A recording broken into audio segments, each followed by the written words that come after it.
Hi everyone, and welcome to our second day of our live broadcast from the Masai-Mara National Reserve. Really beautiful spectacle. And we're not just live from here. What makes this broadcast so special is that we're also live from different other locations across Kenya. We're bringing you live images from the Amboseli, from Samburu and Lake Bogoria National Parks. Now this is the raw nature in its very self, and I'm very thrilled to be surrounded by this spectacular species of wildlife. And just to show you how authentic this experience is, we're just on the banks of the Mara River. So every so often you'll be hearing the hippos grunt and squeal. That is how much we're immersing you into this experience. So let's get this live safari started. I am Penina Karibe. And I am Jerry O'Willy, still, as she mentions, on the banks of the Mara River. Right behind us we have herds of hippos, and I'm probably, of all the CMG crew that is here on location, the person that is enjoying this view the most, because the hippos are one of my favorite animals on earth. Oh, and part no, of the discussions, you're not the one who's enjoying it the most.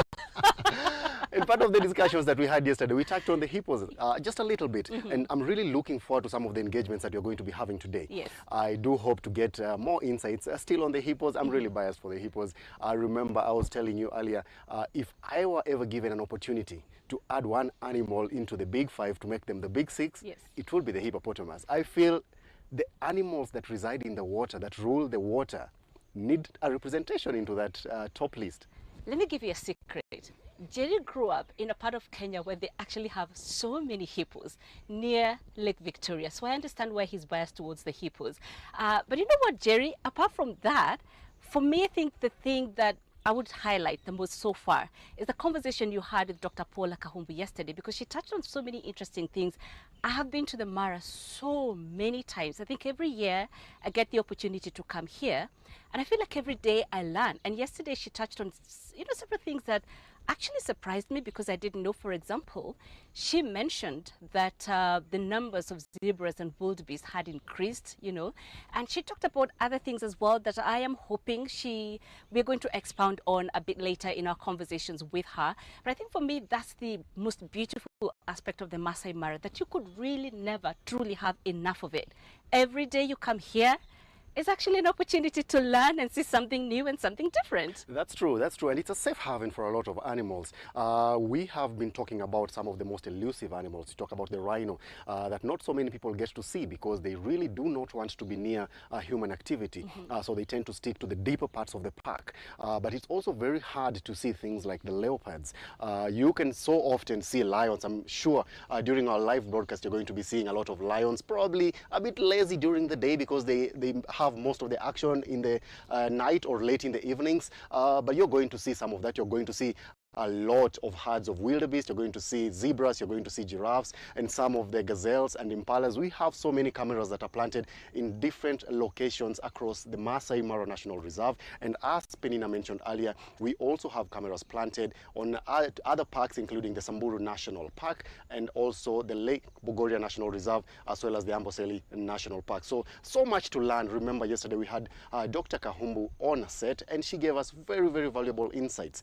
But I feel we still have so much to pick from her mind. This is someone who has such a big passion for wildlife. She has studied wildlife. She has done a lot of research on wildlife. So much to talk about. And I think in the discussion that you're going to begin, Penina, I just want you to tell us what you want to give our audience for that first part of the discussion. We'll be talking about the various factors that have or are still affecting this very vital ecosystem here in the Masai Mara. What are they? How are these animals adapting, to these changes?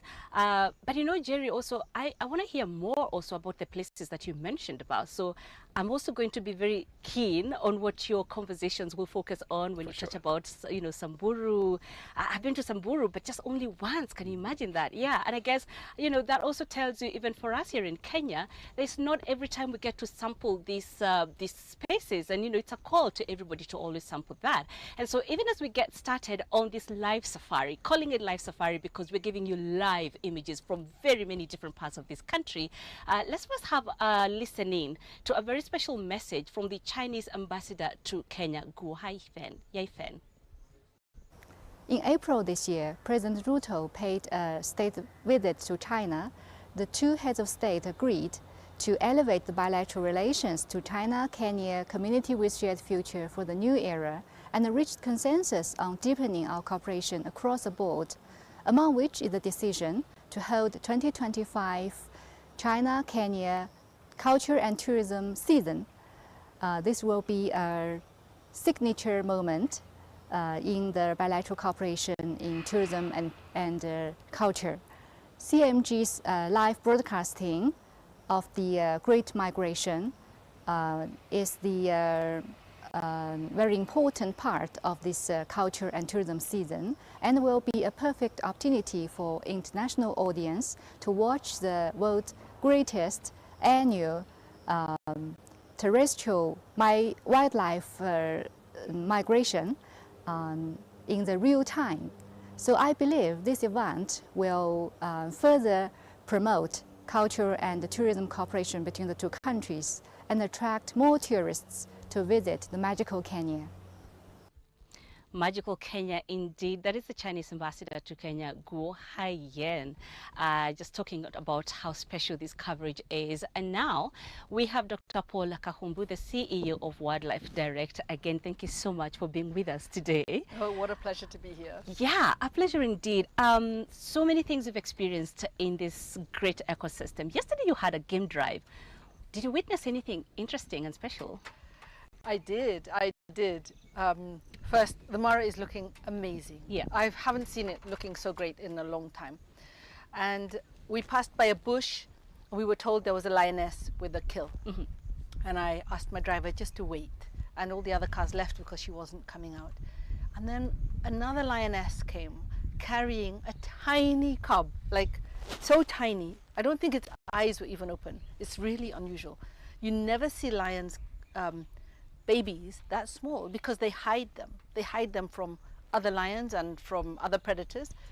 But she brought this tiny little cub to the kill, and then I could hear it meowing from behind the bushes. And we thought, oh, she's just come to feed herself because the baby's too small to eat meat. Like, how old do you think it might have been? Gosh, 1 or 2 weeks. Oh, wow. It was really tiny. That's a new baby.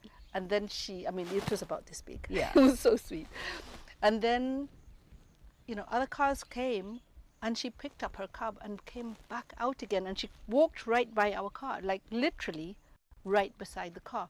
I was taking photos, but my driver took out his phone and he filmed it. And she put her cub down. She was with her sister now, the other lioness.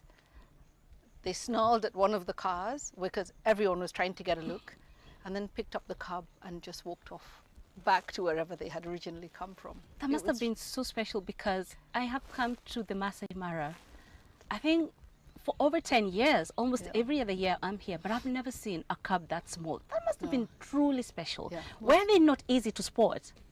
Well, because they hide their cubs. Lions, the male lions, will kill the cubs of a female if they find them.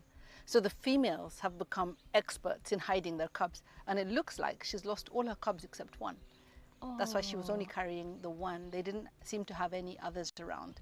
So I think she's determined for this little cub to survive. Normally, how many cubs, like what's the numbers, like they'd give birth to at a go? They can, they're cats. Yeah. You know how cats are. They can have several kittens. Well, lions can have up to 5, 6 kittens, but they often will just have 2 or 3, sometimes 4.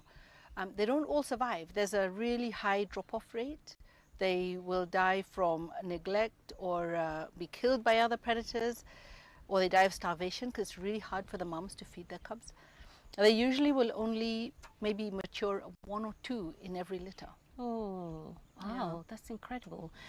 Now, let's talk about a species that's thriving, the zebras, the wildebeests, because yesterday I heard you telling Jerry that this year you've witnessed an increase in numbers of zebras and wildebeests more than there have been in recent years. What do you think has led to this increase? So it looks like all of the animals are loving the conditions right now. In the last year, we've had unprecedented rains. We've seen it all across Kenya, actually. And over here, what that means is that the grass is fantastic. It's lush, it's full of proteins and nutrients, and all of the animals are benefiting from that. So it means basically calves and foals are surviving to adulthood.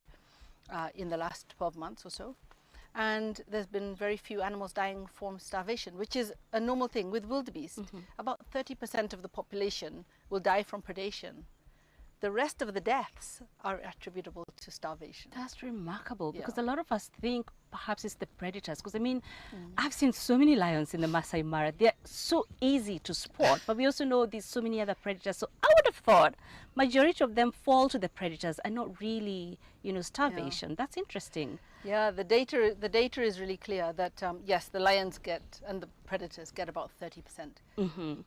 But you know, life as a animal moving 800 kilometers on this massive trek, there are many other threats, and dying of lack of food is a big one. Yeah, right. Let's talk about another huge animal, but that I imagine perhaps would be affected as well by starvation or drought, and that's the rhino. Yes. You know, I hear there are rhinos in the Masai Mara. I use the word here because I personally have never spotted a rhino here. It is actually difficult to imagine how an animal so huge could be so difficult to spot in the plains like the Masai Mara. Why are they so elusive? It's very true. There are actually around 35 rhinos here. Yeah. They say 35 to 50. It's not known exactly, because the rhinos move across the border to Tanzania. Rhinos used to number many more. They used to be about 120. They were poached down to very, very low numbers, to 18 individuals. Wow. So it's one of the few places in the world where rhinos are still wild, like totally wild. But they are black rhinos. And black rhinos are bush-loving animals.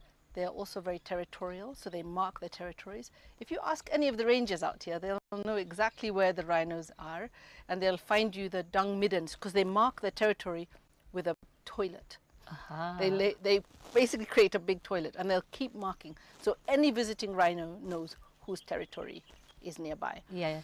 And they don't like being near people. They don't like disturbance. They can get very aggressive. And the rangers and generally people don't want those rhinos to be disturbed. The population is only just beginning to recover. I was telling Jerry earlier off camera that it's easier to spot rhinos in Nairobi National Park than it is here in the Masai Mara. Are they of the same species? You mentioned black rhino. I know we have white rhino. I mean, what do we have in Nairobi National Park, and what are the differences between these two species? Right. Well, the black rhino is the rhino that is unique to this part of East Africa. It's called the Eastern black rhino. And it used to number so many that the British declared them actually a vermin, and they tried to eliminate them because they are so aggressive. They will attack you for no reason.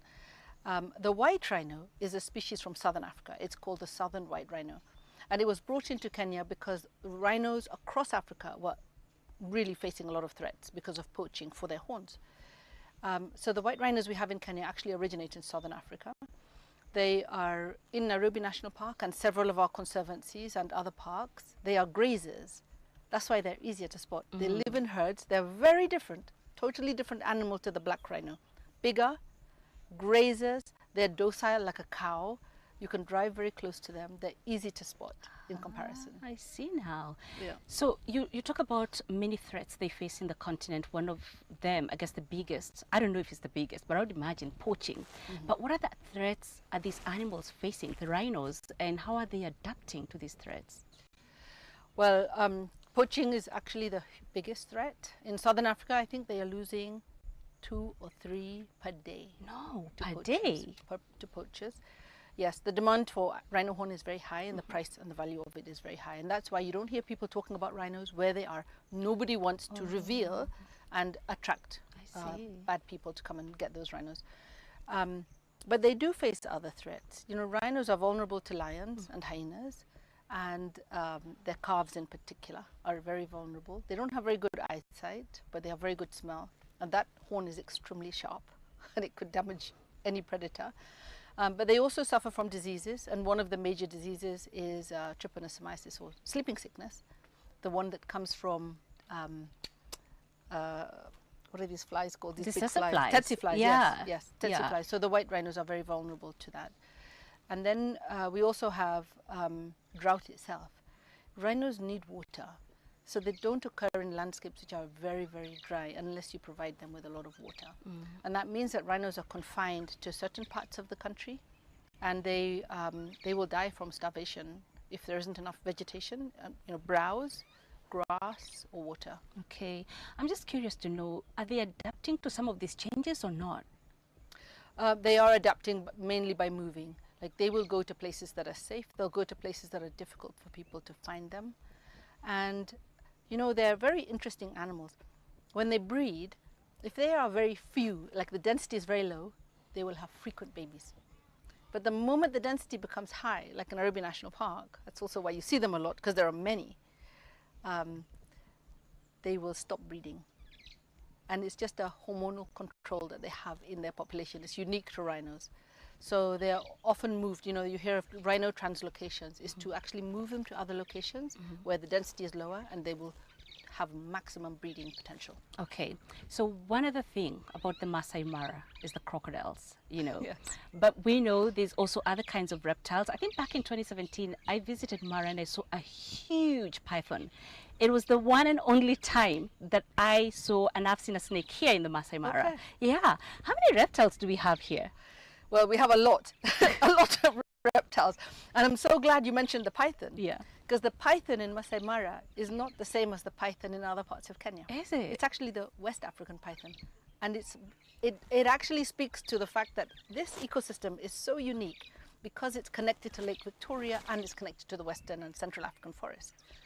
And so we have the Western python here, but we have a different python in other parts of Kenya. Okay. And the python we have here is the biggest of all the pythons, and that's why you noticed it's huge. They are really huge. But the crocodiles are also amazing. They are the biggest predator. They're bigger than lions, so they are just amazing. They are as many crocs as there are hippos, maybe more, because they lay lots of eggs. They are, they live a long life, longer than any of these other animals. They can live up to 90. 90 years? Yeah. So these guys, they look like small crocs or whatever. They're Yeah. actually very ancient beings. And there's something else that's really cool about crocodiles. When they lay their eggs, they lay them in the sand on the riverbanks, and they don't have a XY chromosome like humans. They don't have any gender chromosomes. Actually, no, they're not. Their gender is not determined by genetics. It's determined by temperature. So where the eggs are determines, and the temperature of those eggs determines the gender. So that the then babies. brings me to my next question to you, which is how climate change is affecting the Masai Mara and the species that live here. It will definitely, obviously, affect crocs and any reptiles with that system. So turtles, terrapins, which we have here. We have 2 different kinds of terrapins. And, you could end up with a clutch of all males or a clutch of all females, depending on temperature changes. So that's really a big deal. You asked also how many other reptiles we have. The Mara has a lot of snakes and other related animals, the frogs and other amphibians, many, many species, but it hasn't been well studied. So I don't have a number. I can't tell you the exact number, but there are dozens of species. Yeah. Some of them literally just found in the last few weeks. Oh. New species of snakes, new species of frogs. So it's a place that really should be attracting scientists to come and look at this. It's a scientist paradise. It is, absolutely. Yeah. Are there any animals that perhaps might have become extinct due to certain changes happening, like climate change, human development? And if not, maybe are there animals that you've noticed have changed to adapt? And if you have, what kind of characteristics or features are you noticing with such animals? So, well, on animals that are affected and have gone or disappeared, I mean, number one is the wild dogs. Mara used to have wild dogs, and they haven't been seen for some time, and when they do come, they'll come for just a day, a couple of days, and they'll disappear again. So wild dogs are a very unique predator. They move very fast. They hunt, they kill, and then they move in packs. The only time they stop is when they have a den, when they've got cubs or pups. They've disappeared from this ecosystem because of disease. So disease is one of the threats to all the big cats and all the predators, and that's because of human habitation. If you ever see the Maasai with their cattle, they often have dogs with them. Yes, I've noticed. And the dogs tend to have high rates of rabies and distemper, which is a disease unique to these animals. And our wild animals are very vulnerable. So jackals, lions, leopards, hyenas, cheetahs, they are all affected by these diseases. But the wild dog is particularly vulnerable to distemper and to rabies, and that's because of their behavior. I don't know if you've ever seen normal domestic dogs. They're always licking each other and licking themselves, right? Wild dogs have an extreme level of licking each other. Yeah. Every time they wake up, they go and greet each other by licking their faces. So you can imagine a disease like rabies, it gets transmitted straight away, and similar for distemper. So they are very vulnerable, and their numbers just have plummeted all across Africa. But in northern Kenya, so in Samburu actually, you do get wild dogs. They are recurring, and their population is recovering. And you also get them in Tsavo National Park. I know you've interacted a lot with the Masai-Mara ecosystem. What's the most interesting thing you've come across or you've learned about this ecosystem? I'll give you a most interesting observation. Yes. Because this place is fascinating, endless stories. I couldn't tell you them even in a lifetime. But when we were filming for my own series, Wildlife Warriors, we came to the river banks to film the river, and the river had gone to quite a low level, and we were trying to show the threats to the Mara ecosystem. And as we were setting up, we noticed these two tiny mongooses. They're called slender mongoose. It's a very cute little animal, and there was a pair of them, which I've never seen before. They ran down to the river's edge, and they were just peering like they wanted to get across. And we were filming them just out of curiosity, because you rarely see these animals. And one of them just hopped onto a rock in the river and then jumped into the stream and started being carried away by the water. Oh no. And it was like paddling, trying to swim, and the hippos were watching it, but a crocodile immediately saw it and came zooming right across and just snapped it, threw it in the air, caught it, and the other one was watching. And the other one did exactly the same thing. It did everything identical and got gobbled up by the same crocodile. I was just like, is this a suicide pact, or what is going on? I couldn't explain why they would do that. Because he saw his mate get eaten and still jumped in the water. It was so strange. Most animals run away from predators. Yes, they do. Dr. Kahumbu, I don't know. I don't particularly like crocodiles just because I think they're so vicious. But wait, they are top predators, and they're successful because they're such brilliant predators. Yeah. So they're smart and they're ancient.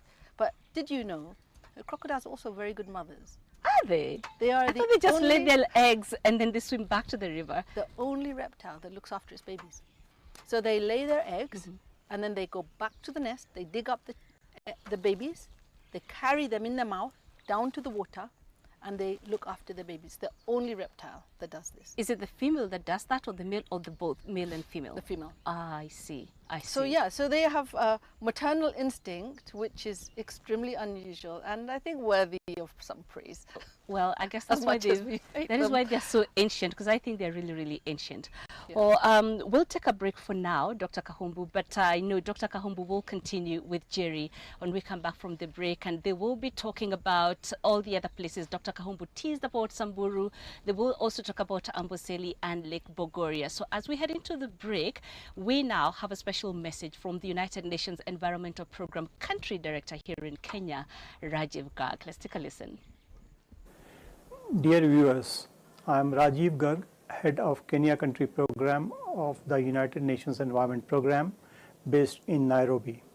It's an honor to join the China Media Group CMG Africa's spectacular live broadcast of the great wildebeest migration in Masai-Mara, a testament to the wonders of our planet. This migration is not just a natural phenomena, but a vital thread in the web of life. It reminds us that balancing human progress with ecological preservation is the key to a sustainable future. UNEP champions this harmony in urban and rural development. CMG's Africa's pioneering broadcast for now 2 consecutive years play an important role. They connect global audiences to Africa's biodiversity, inspiring collective action for conservation. We applaud CMG Africa for leveraging media innovation to showcase nature's marvel. Such efforts raise awareness, promote ecotourism, and empower local communities. UNEP stands ready to collaborate in safeguarding habitats and advancing green inclusive development. Wishing this year's broadcast great success, may this journey of life renew our commitment to a shared planet where humanity and nature thrive together. Rajiv Garg there with an important message, also capturing the importance of such collaborations as this between CMG and the authorities here to try and give you live footage and coverage and giving you an experience as well into the wild. So for those of you who are watching us from whatever part of the world, we appreciate your presence with us. We are still, of course, on set with the knowledgeable Dr. Paula Kahumbu, and we're going to spread this conversation further. We just want to go beyond now the Mara. Remember, we had mentioned that we have also set up cameras in other locations, including the Samburu National Park and the Amboseli National Reserve. And we want to veer into that those two locations going onwards now, Dr. Kahumbu. And you know the animals that are found there. I want you to just tell me as we begin, if you had the opportunity, of course right now, the animal symbol for Kenya is the lion. But if you had an opportunity to pick from that habitat another animal to replace the lion, what would you go for? Well, there's no question, no competition. It has to be elephants. You know why? No. Elephants are matriarchal societies. They're led by the females. And these females have knowledge from generations, and they communicate in a way that is still so mysterious to us. They do things that we'll probably never be able to comprehend because our brains are tiny in comparison to an elephant. So I love that they are family oriented, they are very strong and very such good leaders. The females, especially the matriarch, are such great leaders. That's what I would love to see for this country. Good. Trick question. 100 years from now, Jerry is not here, but my grandchildren are. Will they still find elephants? Yes, I believe they will. I think that some of these species have become so iconic and intermingled with our reputation as a nation, our identity as people. Elephants in particular are considered a totem for many of our tribes, and for the Maasai in particular, they believe that the origin of elephants is humans. So I don't think we'll easily give up on a species that is so important to us as our identity, as our culture, as our economy. I think they'll still be here. Yes, and let me just now start with the Samburu the Amboseli National Park. So Amboseli translates from Maasai word, which means salty, dusty place. Is the Amboseli still salty and dusty? It actually is in some places. It's an amazing place because it's at the base of Mount Kilimanjaro. So you have this low-lying area that was a lake, and that lake dried up, and that's why the plains are salty and dusty. And Lake Amboseli, if you go there today, is a dry pan. But in some parts of the ecosystem, which is actually an oasis, you have these incredible natural springs and all this water and these incredibly clear lakes. And it's that the clarity of those lakes is actually due to that salt. So what you have is this glassy, I don't know, it's so scenic. It's like something from the Alps or something, but it's not. It's in Africa, near the equator. It's spectacular. Good. And now, just mixing the Amboseli and Samburu, what are some of the animals that I can find in those two habitats? Well, in Amboseli, because it's this oasis, you find many, many species. You'll find leopards, lions, cheetah, elephants, giraffes, wildebeests and zebras, all these same animals. But you also get these really cool things like caracals, which is a very unusual and beautiful cat. And you get black serval, which is very, very stunning. It's a smaller cat, and it's just like, I don't know, people love this cat. People come from all over the world to see the black serval in Amboseli. In Samburu, you have these other really rare species that are stunning. You know, the reticulated giraffe, this beautiful pattern that looks like somebody painted it painstakingly, you know. The Grevy's zebra, this huge zebra with very thin stripes. It's very, very beautiful with massive Mickey Mouse ears. It's such a lovely, lovely animal. We have large herds of them in Samburu, and of course wild dogs. And this is one of the best places to see wild dogs, is up in Samburu. They are, we call them the Cape hunting dogs, or sometimes the painted dogs, because they don't look like normal dogs, domestic dogs. They have big ears. They've got this blotchy patterns, and each one is unique in its patterns with little bits of white. And they don't bark. They just yip, and kind of like make bird-like sounds. They're very, very interesting animals. And you just mentioned as we were beginning the show about the Mount Kilimanjaro, which Amboseli, of course, is right at the base of. And so whenever you go to Amboseli, you'll be looking at the animals, but you'll also have a spectacular view in the backdrop of Mount Kilimanjaro. Is that also an attraction, especially to the people that target Amboseli? Absolutely. There isn't anywhere else in the world, even from the Tanzania side, you won't get the sight of this majestic, the world's largest freestanding mountain, snow-capped, and in the foreground, elephants, herds of elephants walking, beautiful acacia tortoise, you know, the umbrella acacia. It is one of the most scenic places on earth, for sure. And we've been having some conversations as well, even with other players within the wildlife industry. And a lot of people seem to think part of that ecosystem has changed a bit. And we are starting to see now areas that were, as it was called earlier, dusty, salty place, and no longer salty and dusty. And so now we are starting to see other species coming in. For instance, someone mentioned flamingos were not really known to be in the Amboseli. And right now you can go to the Amboseli and find flamingos. Why is that? Well, flamingos are just very clever birds. They will find the right organisms that they need in the water. You know, they depend on certain species of animals that live in the water.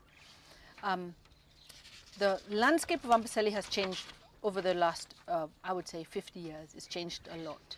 The trees are declining. The lake water is rising. All around, if you go on the roads, there's water and water on either side of the roads. Some of the trees can't tolerate it. You're seeing even some of the trees that are actually water dependent, like the acacia xanthophylla, the yellow-barked acacia, is even dying in some of those places. So the whole landscape is changing, and it's natural. I think it's related to something that's going on underground. All of the lakes, actually in the Rift Valley, water levels are rising. They say there's something going on with shifts in the earth, but it could also be more water running off into those lakes. But in Amboseli in particular, it's happened much faster. And what you're seeing is a lot more birds that are dependent on water. So if you're a birder, this is a paradise, because you can sit and just watch birds all day long. Many, many different species. They are those fishing birds, the kingfishers, fishing eagles. You can watch them going after the catfish in those shallow lakes, because the lakes are very, very shallow. And from time to time, the elephants will walk across, and there'll be rows of flamingos and elephants walking, and I don't know anywhere else in the world where you see flamingos and elephants together. It's pretty spectacular. And yes, you mentioned the elephants, which is interesting because Amboseli is known to have some of the biggest elephants in existence at the moment. And now, the last time I was there, I think a couple of months ago, I witnessed something that was very interesting. So the elephants would go into the deep sides of the water pans that are there, and they would actually sink below, and it seems like they're grazing from under the water. How good swimmers would you say elephants are? Actually, elephants are very good swimmers. They're very, very good swimmers. We don't often see them swimming though. But most of the time when you see them in Amboseli, they're walking on the ground, on the mud. But they can actually put their bodies fully underwater, and they just keep their trunk up like a snorkel. It's really so cute to watch. But if you see them walking, sometimes the babies, you'll see the babies are swimming. They actually are, they know how to swim from very early on. But yeah, so they will, especially the families, the matriarchs and their daughters and their calves will go into the swamps to feed on the soft grass in there. They love it. They love it. And the bulls mostly will be somewhere else. They'll be feeding in the vegetation outside or outside of the park altogether on the community land. And then they come in when it's time to breed. And right now is breeding season. So if you go to Amboseli today, you'll see huge herds of elephants. The families come together, like the clans of families. There could be hundreds of elephants together. The bulls will come from all corners because they want to find out who's ready for mating. They will approach the females, and the females will make a ruckus. They'll run around, they'll scream and trumpet. There are certain bulls they don't want anything to do with, and there are some bulls that they really like. So the biggest bulls, they love them the most, and you'll see the huge bulls will walk in a particular way, like really strutting, and you'll see fluid come from their orbital glands just here. Those bulls are in a state called must, which is a reproductive state. They have very high levels of testosterone. Those bulls, the females will really want to follow, and the bulls will dribble urine as they walk to attract the females, and you can even smell it with your own nose.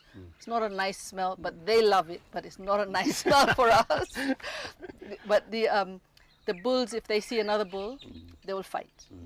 So just last week, that's what I witnessed. Oh, wow, nice. Yeah, a bull was hanging around with the females, another bull came, and he decided, these are my females, and they started this big fight, clashing. The bulls will literally bang heads, and the head of the bull is rounded, and it has these pockets of air, so it's quite a loud, when they hit heads, it's a very loud sound.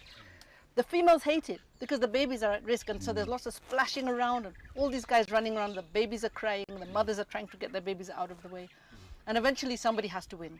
And basically the bulls will not fight to the death, they will fight to assert who is the boss of this group. And eventually one has to go. Yeah. And the male will chase him away, and then he will come back to his females and try and encourage them to come back. And then he continues checking out who's in estrus, who's ready to be mated. Interesting. I'm still coming back to the conversation of, the particular animals, and I'm taking you back to that conversation of the special animals that you find there, the gravy giraffe, the reticulated giraffe, the gravy zebra. But right now, I just want you to give me an insight on the connection between the Masai-Mara and Amboseli. Have these two habitats ever had a direct connection, even in the past? So they probably have had a direct connection, but don't forget, we are on the western side of the Rift Valley, and Amboseli is on the eastern side of the Rift Valley. And so many of the species that you find here are not on that side. There'll be another version of. So that's how we know they were connected. Way, probably hundreds of thousands, if not millions of years ago, they were connected. But if you look at some species, you'll find they look quite different. Look at the water bucks. They have a very different backside. It's white, but in the east on our side, they look like a target, and it's different on their side. It's just a white patch. So there is a separation which is due to the Rift Valley itself, which is an ancient physical feature. Today, I would say, though, birds for sure migrate easily, because they're just going to hop over. It's only a few hundred kilometers. They will fly over to Amboseli. Birds like crowned cranes, you'll see them there, you'll also see them here. Vultures, for them it's not a big deal to fly there or fly back here. And many of the eagles. But when it comes to zebra, giraffe, even elephants, we don't hear of them crossing all that way. In fact, the wildebeest of the Mara are a different subspecies to the wildebeest of the Amboseli ecosystem. And the differences that you mentioned, would you pin that down to different adaptations to the different environments? Yeah, it's just evolution, exactly. And we don't know exactly why some of those evolutionary things happened, like why is the rump of a water buck whiter in one and not the other? I don't know. I don't even know if the reason why that happened is still relevant today. Maybe it was a different condition back then. But many of the animals will still move, and you'll see mixing of the blood, for example. Lions and leopards can easily cross from that area to this area. And I'm also interested in the conversation about birds, because the Amboseli is known to have a lot of birds as well. Yeah. We have even had stories of birds flying in from as far as North Africa, from even beyond the continent. How does that work? Well, the global migration of birds, which is the winter migration, is a very, very special phenomenon. Birds come not just North Africa, they come from the Arctic, literally from the snow zone. During the Arctic winter, they'll start flying south. They'll come through Europe, through Israel, through the Rift Valley from Egypt. They'll follow the Rift Valley. And many of those birds are dependent on water. Storks, for example, you'll see them arriving and eating caterpillars and things along the way. But also many birds of prey, many eagles, like you'll find Russian eagles coming to Kenya. And there's some very famous birds, like there's been some very famous birds of prey caught in Kenya, and they have tags on their legs, and they say, oh, this bird originated in Portugal and sometimes Russia as well. So this migration is driven entirely by temperature, but of course it's related to food and breeding. So these birds will fly thousands of kilometers, coming all the way through Kenya. They don't stop here. They'll keep going all the way to Zimbabwe, even maybe to South Africa. And then they'll turn around and go all the way back. Some of the birds are tiny, tiny little birds, and some of them are massive eagles, like the equivalent of a golden eagle. And these birds that you speak about also have different adaptations. I'm very interested in the role of the vulture in the wild. People say, and you talk to some of the guides here, you talk to some of the drivers that operate within these wild habitats, and they tell you that the vulture is the one that cleans the ecosystems. How true is that? Yeah, absolutely, absolutely. Vultures and crocodiles actually are very, very important. Of course, with their friends, the hyenas. So these are scavengers. They play such a vital role in the whole food chain. We tend to look at them badly, but I don't know why. It's like if you didn't have an animal that was removing all the carcasses of wildebeests, zebras, and anything else that dies from whatever reason, you would end up with a massive increase in diseases, like parasites, which those animals have. They will just continue to breed. So vultures, crocodiles, and hyenas have very, very acid stomachs. They don't just eat the meat and destroy all the pathogens. They actually have an ability to even digest bones. So what comes out is just calcium powder. It's really, really amazing. Their digestive system is so efficient. Compare that to an elephant, it probably digests about 10% of what goes in comes out again. You know? And it eats more than 100 kilograms, and so most of that is 150 kilograms in a day. It's insane. That's amazing. But then there's also the talk of other animals now taking advantage of this undigested waste that the elephant, removes after feeding. So it's also important, even beyond just itself, that waste that comes from the elephant feeds still insects and I would imagine even birds. Yeah, yeah. So elephants, when they eat, they have to eat in bulk. So they will eat grass, fruit, leaves, whatever they can find. They'll just gobble it down, and most of it comes back out again, almost as it is. But the elephant will have moved kilometers, so they're also moving nutrients through the ecosystem and depositing fertilizer with seeds. So you'll often see new vegetation coming up from elephant piles, including mushrooms, which is incredible. Many other animals will come to those dung piles, and you'll see them. Watch guinea fowls. They're always there scratching around, poking around and looking for stuff in the elephant dung. And it's not just the materials in the dung. It could include the dung beetles themselves and the dung beetle larvae, which look like big maggots. And the guinea fowls and other birds love it. And now, just focusing now on the tourist experience, how different would you say it would be for a tourist that comes to the Mara compared to the experience that another tourist would find in Amboseli and probably in Samburu? Oh, that's a really great question. Tourists who go to Amboseli, I think, will be blown away by the fact that it's a very, very flat ecosystem with incredibly huge skies. I mean, you can't help but feel awe-inspired by the flatness of the land and then this mountain just towering above you. It is, it's incredible. And then to see elephants, they're not just elephants. They're not just any old elephants. These are elephants that have been studied for the last 50 years. They're very used to cars. So they will actually, as they walk, they won't care about the vehicles. They'll be walking among the vehicles, getting closer than this between you and I. And when you see the world's largest mammal, and it's looking at you, into your eye, you can't help feeling moved by that experience. So that's what I would say is magical about Amboseli. It's just this incredible theater of spectacle. If you go to Masai Mara, it's very different. This place is a drama. It's like a drama unfolding every minute. There's somebody running somewhere, somebody being killed over there, somebody mating over here, and you don't know where to look. There's really so much. It's almost overwhelming of the senses. You literally, I was watching yesterday the cars driving among the herds, and I could just see people are pointing that way, people are pointing the other way. There's something happening all around you. It's So exciting, so exciting. That's the big difference.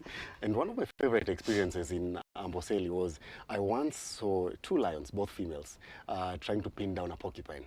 Oh. And the porcupine is also very, very, very dangerous animal, even for the lions.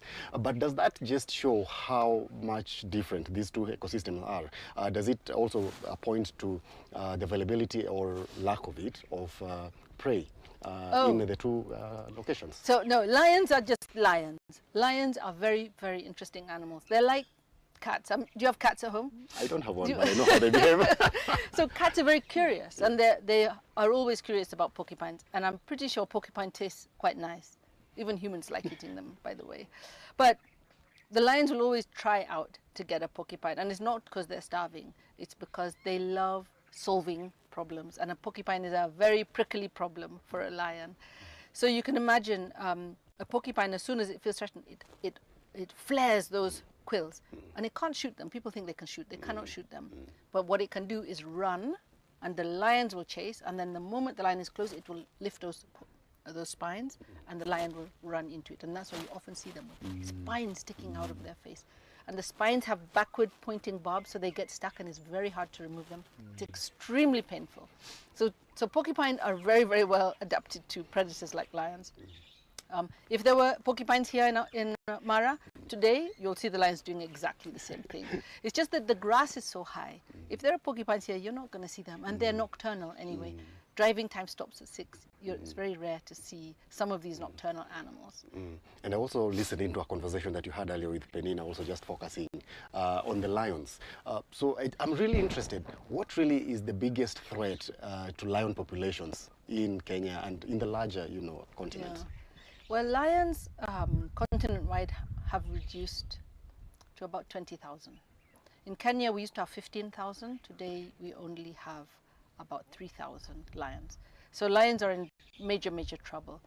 And I would say the number one threat is us. There's no predator that can really take on a lion. It's humans. We have taken over a lot of the land. Their prey species have declined, especially in places where we've got large herds of cattle and other livestock. But in addition, we've been particularly bad. Our places where we keep livestock, where lions will obviously go for a cow over a buffalo because it's easy. It's very hard to kill a buffalo. It's very easy to kill a cow or a goat.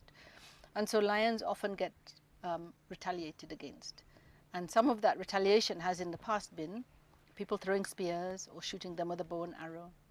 But of late, in the last, I would say 15 years or so, people realized there are pesticides that we use in agriculture that lions cannot detect. And there's a particular pesticide called furadan, which is a carbofuran. It's a kind of a chemical that paralyzes you. It's used on tomatoes and onions against certain insects, but it has no taste, no color, and no flavor, and no smell. So the lions will eat carcasses that somebody has put this chemical on. We've been actually lobbying government to ban this particular chemical, which is actually banned in the country where it's produced, which is USA. This chemical is so deadly, it can kill you. If somebody put it in your tea, it would kill you in a few minutes.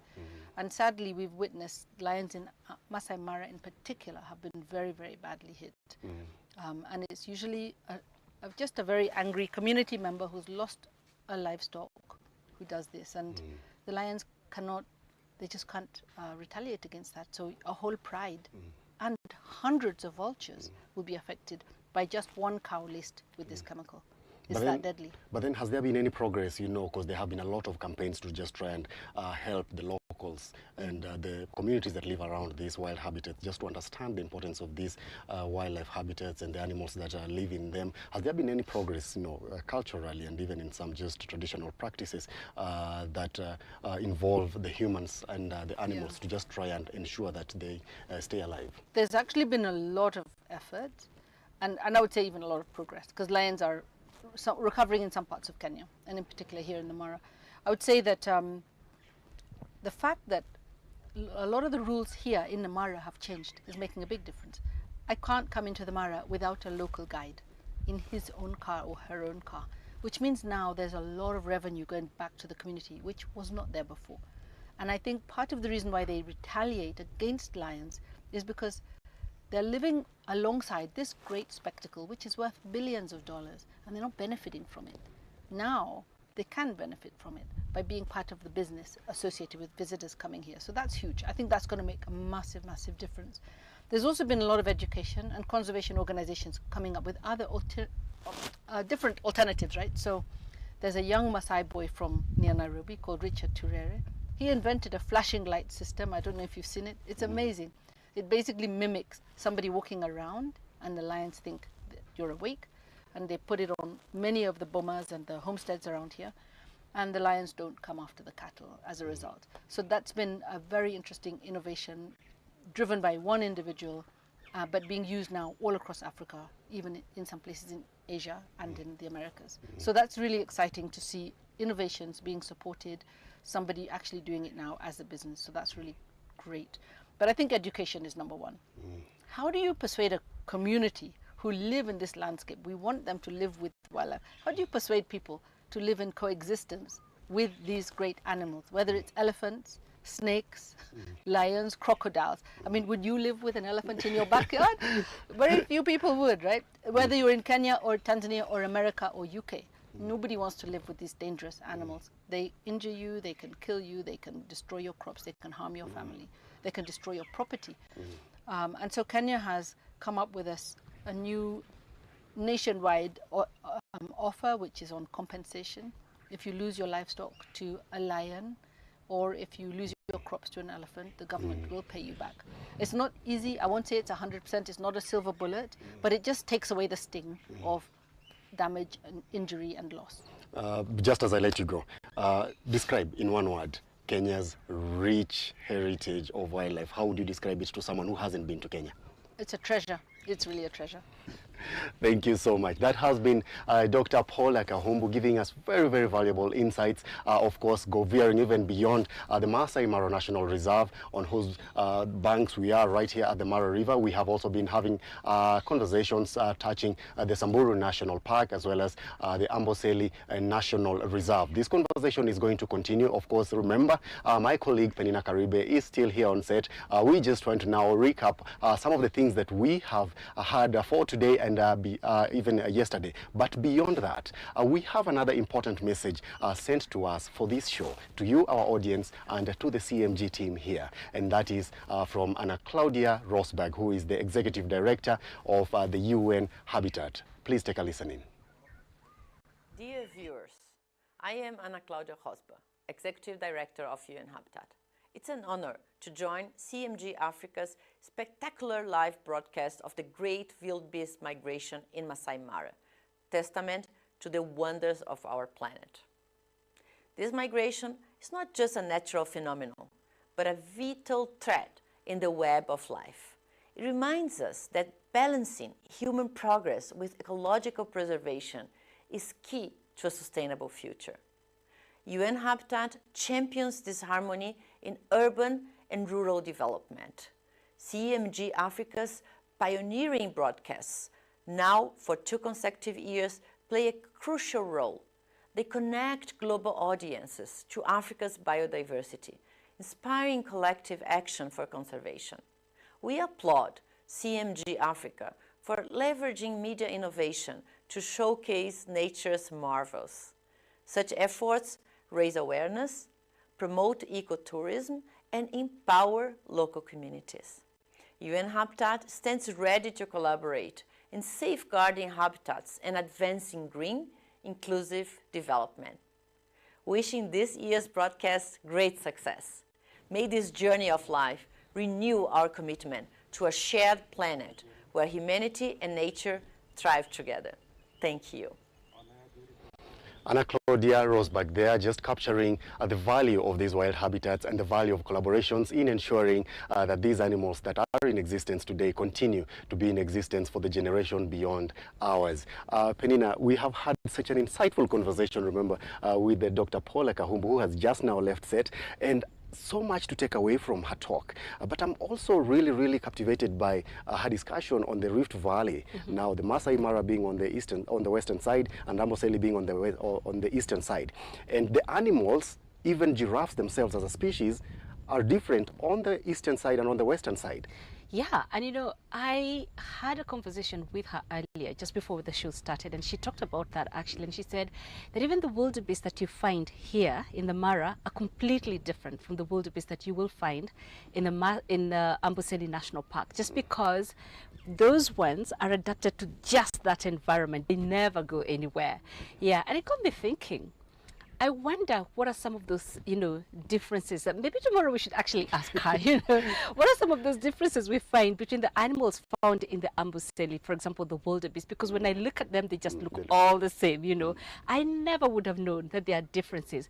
But, you know, Jerry, it was also interesting to hear her talk about vultures. You talked a little bit about the vultures, and she'd also mentioned off camera earlier on how even here in the Mara, we have different species of vultures and how each species plays a vital role in cleaning up. You know, I had you talk about cleaning up, you know, they're the cleaners of the park. And she said that there are those that are known as the bone breakers. So they will crush open the carcass and they will eat what they can. And then there's the smaller species that have a sharper beak. And so they're able to go for those little tiny things that are tucked inside of that carcass. I thought about it and I said, you know, yesterday when you were speaking to her, she said that human beings think they're really smart, but nature is truly the genius of the world. Right. Yeah, and I thought that's one example of just how genius nature is. And if you remember that conversation about animals being really smart, she did mention that elephants have a very good memory. Oh, yes. And I have known as well from other conversations that elephants can even remember paths that they followed even 2 years. And they've never followed this path for like 3 years. Yeah. And they can remember the last time there was a drought. Yeah. I found water 50 kilometers from here. I need to take my family 50 kilometers from here, and they will find their way there. That is so true. And interesting conversation about the elephant when she, you know, it's my favorite animal, not the hippo. When she talked about it being the symbol, her symbol of Kenya, you know, she explained about the maternal instinct of the elephant, but there was something she said that really struck me and I never knew about the elephant. Was that the Maasai actually regarded as the genesis of humanity, you know. I never knew that, and I thought it's interesting because tomorrow we will have her on our day 3 talking about conservation efforts and the Maasai community which lives here, just to know how they have understood these animals, you know, the special things they attribute to these animals and why they actually regard them in such high regard. It was good to hear her talk about the efforts that are in place now. You know, you asked about the lions and she talked about that deadly chemical that you cannot detect, you know, and I thought that is so dangerous, you know, but you know, I thought to myself, it's now refreshing that communities can finally be able to appreciate the value of these animals. You know, they don't just look at them as predators that are ruining our sources of revenue, but they are now the sources of revenue. Yeah. Good, good. And I think tomorrow's conversation will also veer so much into now the Ma culture, the people who we regard as the guardians of these spectacular wild habitats, including the Masai-Mara, including Samburu National Park, including Amboseli National Reserve. And it's going to be something that I expect will give us a bit of some insights on how they have been able to live, to ensure human-wildlife coexistence. But I think that has been all from us for today. Of course, remember, as Penina mentions, we still have a lot of conversations that are lined up. We still have our cameras that have been stationed in different parts of the Masai-Mara National Reserve, in the Amboseli National Park, and also in the Samburu National Reserve. So we are going to capture so much of it, but tomorrow's conversation will mostly touch on the culture of the people that are the first defenders of these wild habitats. I have been Jerry Owili as the host of the second part of the show. And I am Penina Karibe. It's been such a great pleasure to have you in our company. Tomorrow, looking forward to having you again as we wrap up this special live broadcast. So for now, we hand you back to Beijing and looking forward to seeing you tomorrow. Bye-bye. Kenya is home to some of nature's best renowned wildlife habitats. Boasting a rich listing of flora and fauna, these national game parks and reserves offer some of the most intriguing spectacles of the wild. But in the jungle, all lives have one common mission: survival. From July 25th to 27th, CGTN turns its focus to the raw and unforgiving wild habitats across Kenya.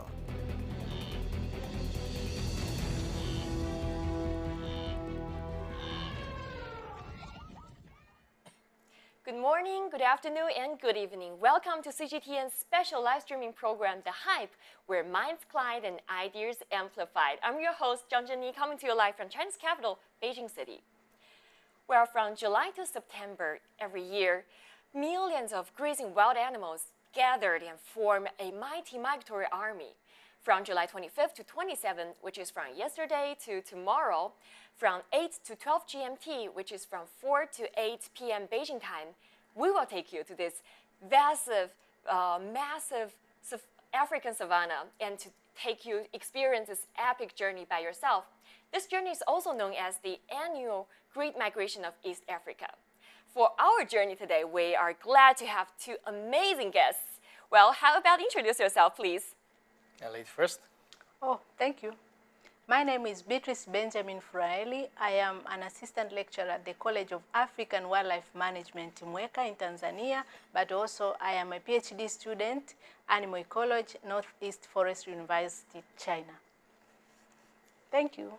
Thank you. And Mr. Yang? And I'm Yang Chongshen from Tsinghua University. I've been doing the African studies for more than 10 years, and I've been to several countries in sub-Saharan areas. For example, Mauritius, South Africa, Kenya, Tanzania, etc. And nice to meet you here.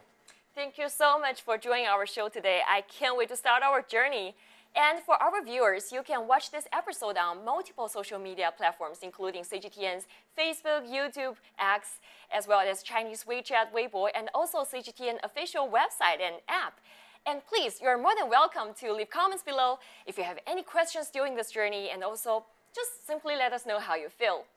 And here are some heads up for viewers who missed out our show yesterday. So yesterday, we uncovered the driving force behind this migration. And also, we talk about the challenges and the threats that those migrating animals are facing. And we also witnessed the massive wildebeests crossing the Mara River. And also, we heard some heartbreaking and harsh realities of those poaching and illegal wildlife trade. As for today, we're stepping into a mysterious Maasai community. And also we're going to talk about one very crucial topic, which is, can progress and preservation coexist in harmony?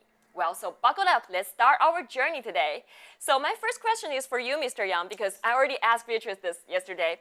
Have you witnessed this migration yourself? Yeah, of course, once, but just once. Is there any things or animals that most impressed you? Yes, I got the most impression is that the thing is that the wildebeests gathered before the dawn and then leapt into the Mara River. But that should be a very, how do you say, the split-second choice between life and death, because there are crocodiles in the river and lions in the bank.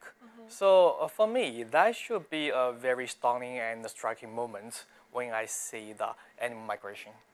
And I think the attraction of this savanna attracts you to even go there another times, right? Because I heard you're going to Africa next month, Yeah, right? next month, by the early of the next month, to see my next time animal migration. Which country, which place you're going to? Tanzania, Serengeti. Are you ready? Yeah, of course. Okay. And for Beatrice, I can't help but notice that you've especially dressed up today. What are you wearing? Can you tell us about this outfit? Oh, sure. This is called the kitenge.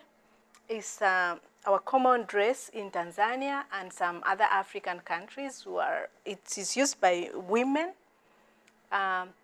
It's not only for the dress, but sometimes it's used as a decoration, can be used to decorate somewhere. It can be given as a gift. We wear it as an official dress, like you see me today, but sometimes we use it in a ceremony, a send-off, weddings, but sometimes when there is a burial ceremony as well, we cover ourselves within two of these vitenge, and we go to that event. So if someone sees you wearing two of these vitenges, one tied and the other one covering your head and here, will definitely notice that something is wrong. There is a burial ceremony or there is something of sorrow.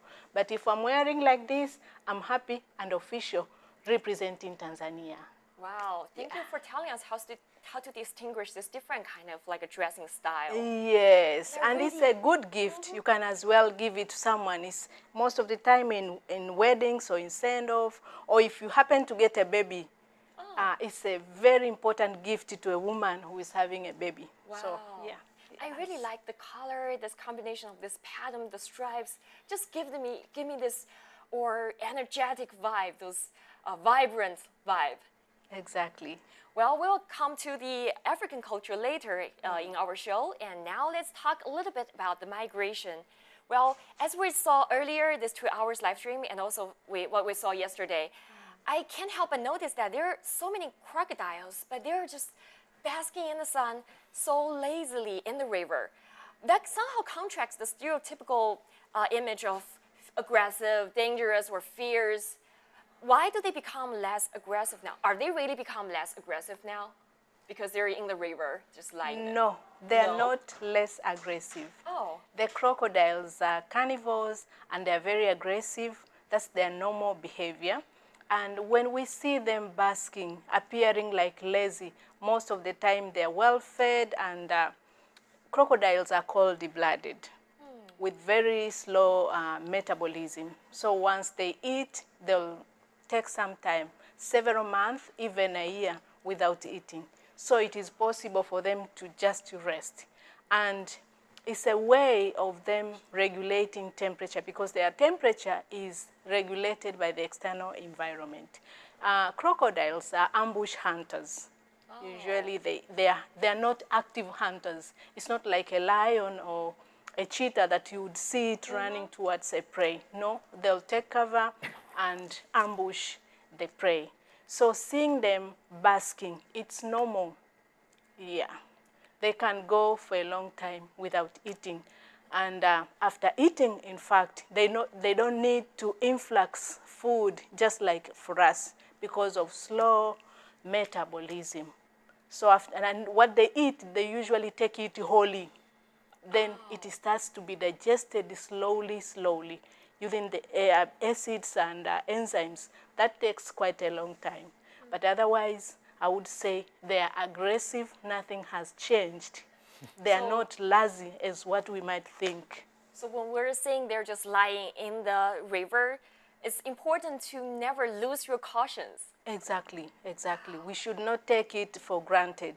It's just helping the body when it's too hot, and when it's too hot, they might be in the lake, and sometimes they go away, depending on the temperature variations. Well, and I heard there's a famous word that always connected to crocodile. That's the death roll, right? What is death roll? Oh, yeah, it's true. That has to do with the style they use to kill the prey.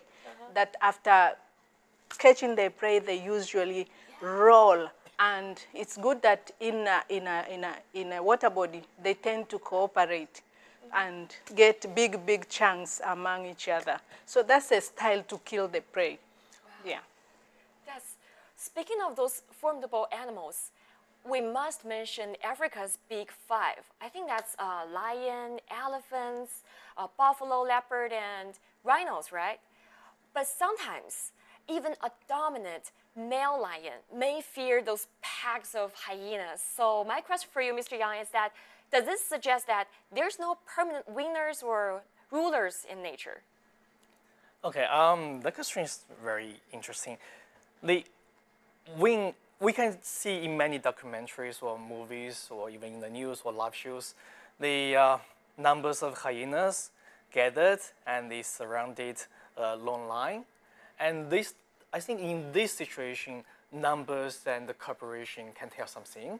Because the nature for me is not a battlefield that the strongest can always win.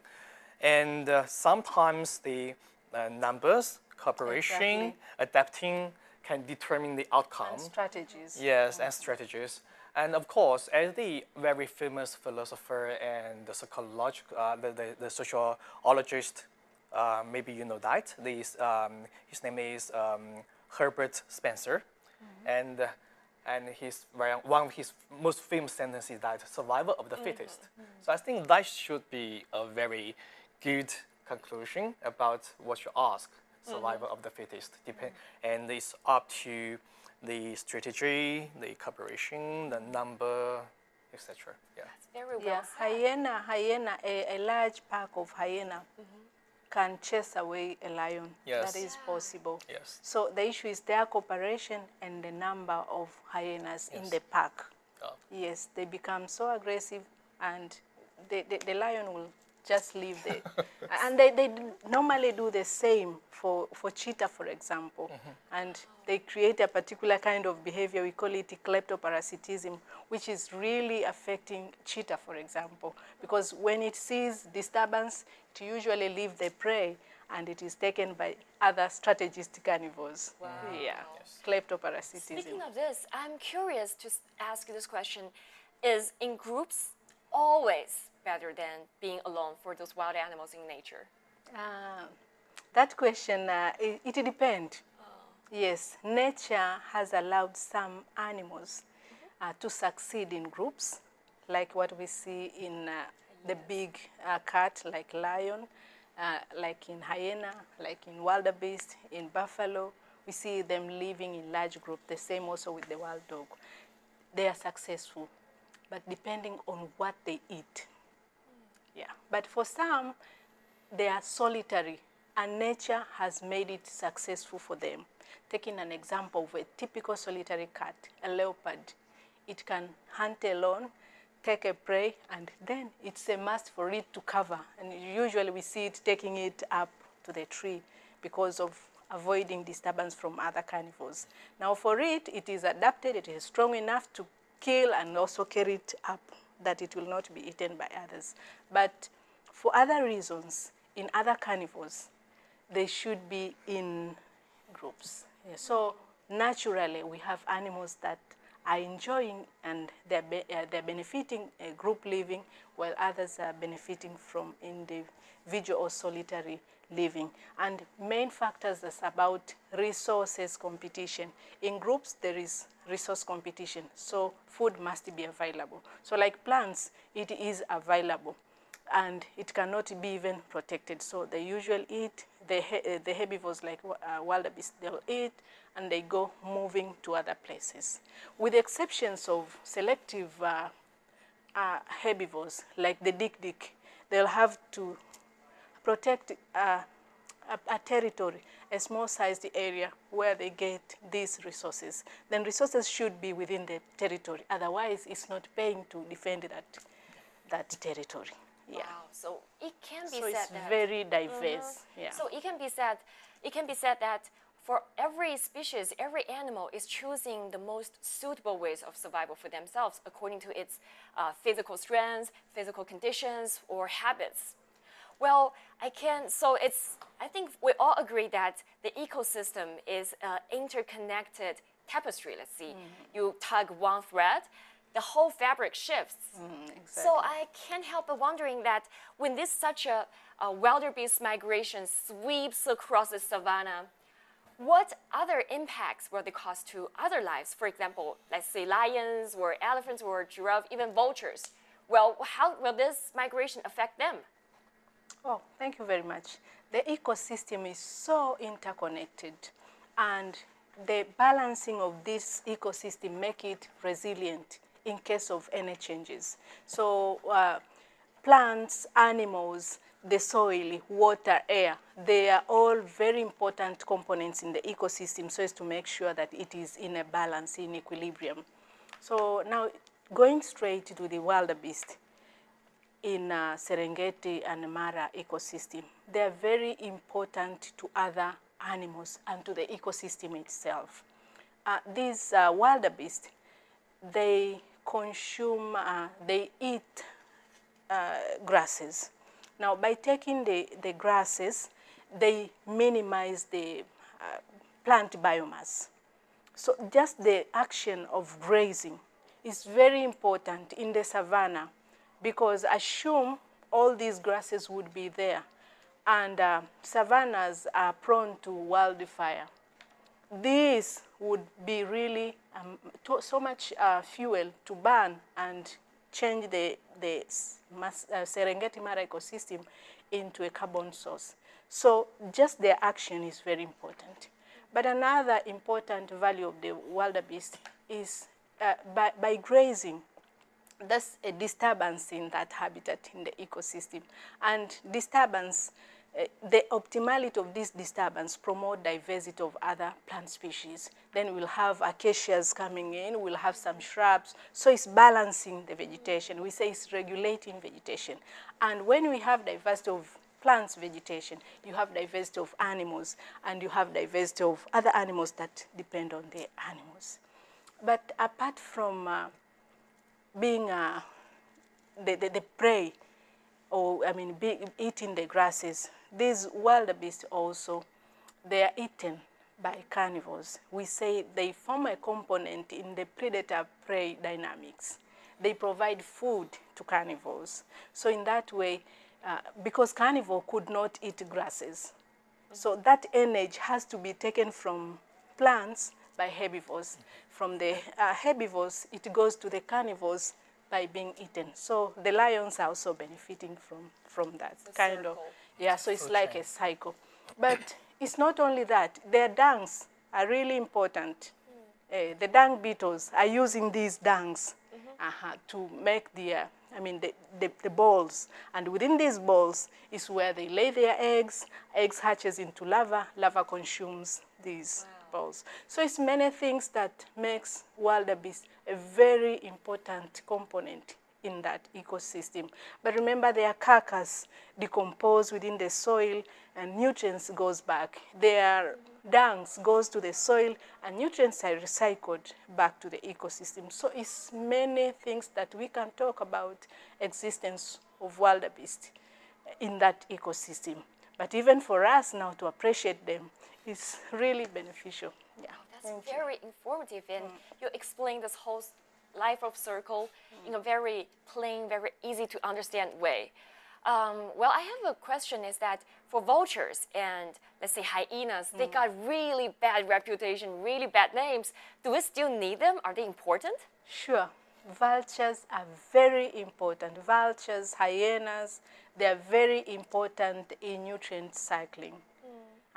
Let's use the hyenas, for example. Hyenas, people used to think that they are scavengers, only taking the carcasses, but it's not true. They are perfect hunters.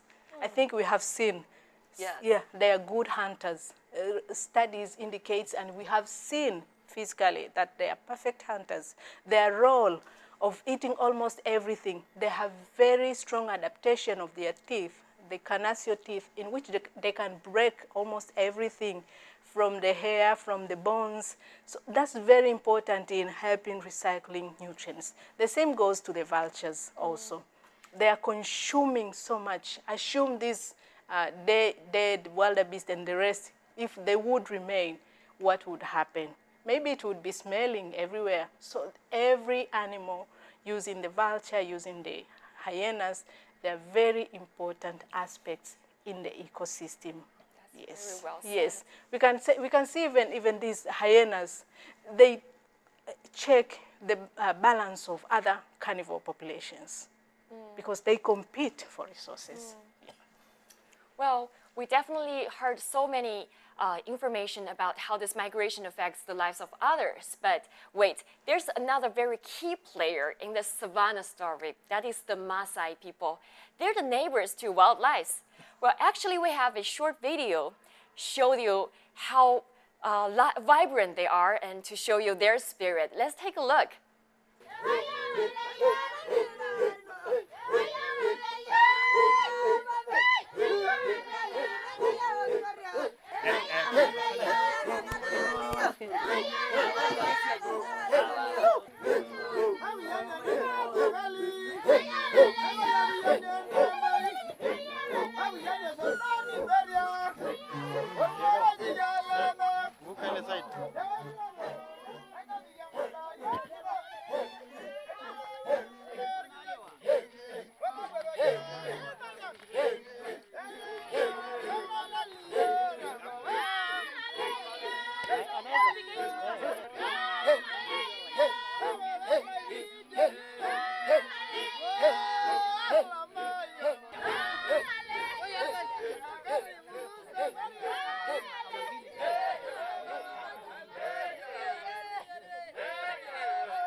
Wow, those drum beats are still in my ears. I mean, the Maasai people, they really radiate joy, don't they? Well, Beatrice, being a Tanzanian, can you introduce more to us about the Maasai people and their culture? Oh, yeah, sure, I can. Maasai is just one of 120 tribes that we have in Tanzania. And Maasai tribe, they are situated, or they live on the northern side of Tanzania, but also on the southern side of Kenya. So they are at the border between Tanzania and Kenya. And in the habitats where Maasai are living, it's usually close to protected areas, because it's in these areas which are also suitable for wild animals. And the fact is that these are semi-nomadic pastoralists. Yeah. Their main economic activity is keeping cattle and other domesticated animals. So this makes them close to these protected areas, because it's where there are grasses, and the grass is very important for them. Yeah. Well, I can't help but notice that they are doing this jumping all the time. Like, is this a tradition? What does this ritual mean? Oh, that's a traditional dance. Oh. Yeah, they call it adimu. It's danced when there is a ceremony, in particular, like after circumcision, which is a cultural rite. After that event, that cohort that have attained a status and they have passed the exam, they have been circumcised, they're transitioning to another role in the society, the dancing will be seen. But it's a common dance also in celebrations, yes. But nowadays, the dance is also a product of tourism, yes. Oh. Yeah, yeah. And that Adim dance is usually danced by warriors, the Maasai warrior. However, even not only male, also females do dance. And it's common that in that Adimu dance, you'll have a number of people in cycling, one individual or two individuals dancing very high to the maximum point without bending the knees. Yes. Yeah, and that signifies strength. It signifies it's a social display also. Yeah, so sometimes even attached to that, this man is strong. Yeah, yeah. Is that the reason why they are so tall? Because stretch their bodies. They look so tall. Like this. And I also noticed that there are a lot of red elements in their costume, and also their costume is so unique. What are they wearing? They're wearing different than your outfit. What are they wearing? Oh, what they're wearing, we call it Maasai shuka. Yeah. So they tend to wear shukas that are tied either on one side or the other side. And these Maasai shuka, they are either black or brightly colored. The color varies, and they are worn by both male and also female in the society.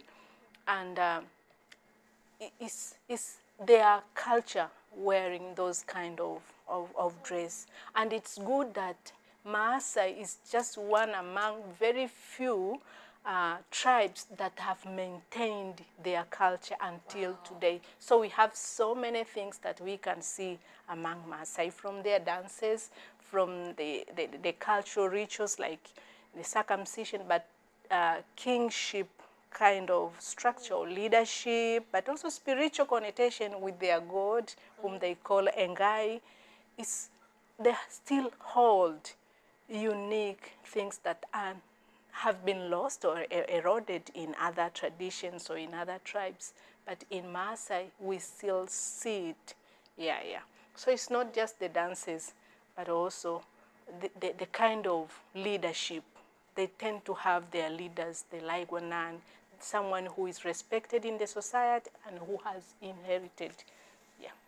Wow, that's very well said, and thank you for letting us know so much more about Maasai people, because they're somehow become mysterious to, especially to Chinese people. We don't know much about them.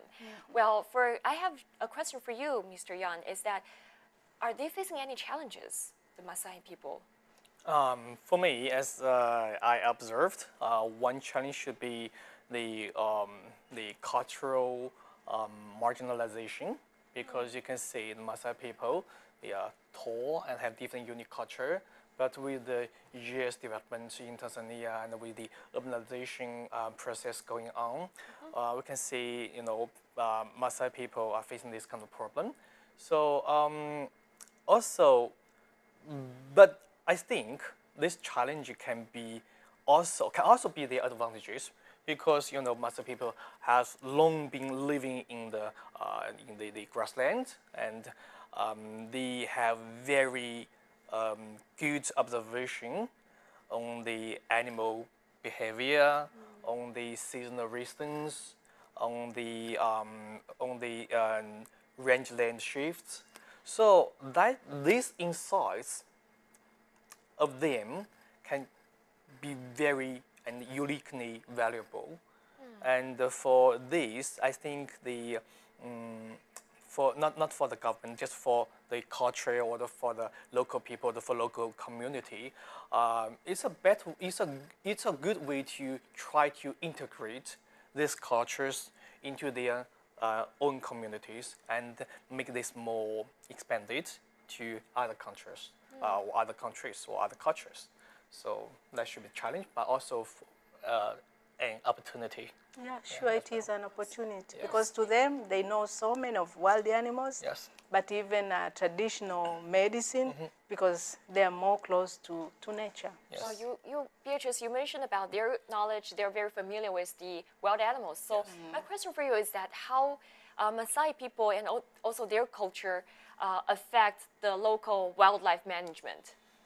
Oh, Maasai culture, I would say it is positive to conservation, because like we say, cattle is everything to Maasai, and cattle needs grasses. So Maasai would protect grasses and water, and these are key resources for wild animals. So in a way, it's protecting for them, but also for wild animals. But it's very important to note that Maasai naturally do not eat wild meat. Cattle is everything to them, so they'll take meat, milk, blood, and everything from cattle, but not from wild animals. Now, such kind of traditions are good to embrace, because they do not affect conservation. But on the other side, the form of pastoralism that they do, they don't cut off trees, they don't clear the land, because in the savannah where they are, grasses are plant, in protecting grasses, they are also protecting the habitat. So we can say their activities, if conducted naturally, it is compatible with conservation. Yes, that's what we see, with the existence of Maasai nearby protected areas. But at the same time, there are economic activities that are performed by the female, for example, selling the beads, or even these cultural dances. When they employ themselves in such kind of activities, that is compatible with conservation. It has nothing to do with conservation, as long as they don't take resources from the world in a negative way. Okay. Thank you. That's very well said. And for Mr. Yan, according to your long-time observation, also your study about Africa, how can we balance this wildlife management and also the better livelihoods of the community? Okay, well, it's a very huge challenge for not not only in Africa, but in many other countries around the world to try to preserve equilibrium between the livelihood and the nature or the reserves, especially those who live in the habits. So for me, the reserves, especially the nature reserves, put some restrictions on the people who live in that. For example, the water access, the grazing, or some other inconvenience happening in their daily lives. So for me, if you want to try to do this, you can first focus more on your own culture and try to put your own culture or combine your own culture with the local nature. For example, one of the artist style I really like and I strongly recommend it to all the audience around the world is the Tinga Tinga from Tanzania, your country. Oh, yeah. Yes, Tinga I like. Tinga. Yeah, we'll talk this later, and I will give some, the surprise for the audience later. For example, the Tinga Tinga, and this painting style is fantastic for me. I was fascinated by this style. And for another example is that, for example, in Rwanda, and there is another art style called imigungo. They used very simple styles, just like maybe the curves for the mountain and the water waves, the clubs, the diamond shape as the symbol for the family reunion or these kind of things. So every single community or country had their own culture, and they can use some elements from the culture to introduce their own local nature reserves or the natural elements. I mean, this is a very good way. Also, after this, I think for the promotion and marketing strategies, they should invest something on that. So there should be another way to do that. So handicrafts and the ecotourism, or then introduce your own culture and maybe art or the music with the nature or the local nature things together should be the better way. Wow. You gave us some very detailed examples telling us how we can use culture as our unique competitive power to compete and also to make development. And Beatrice, I know that from your own personal experience, you once worked in some projects that can better promote this eco-friendly livelihoods for those communities near the buffalo zones. So can you tell us more about this experience? Yes. I once worked with WWF, a non-governmental organization, for 1 year in the projects that are trying to empower local communities on how they can get benefits from nature while conserving it.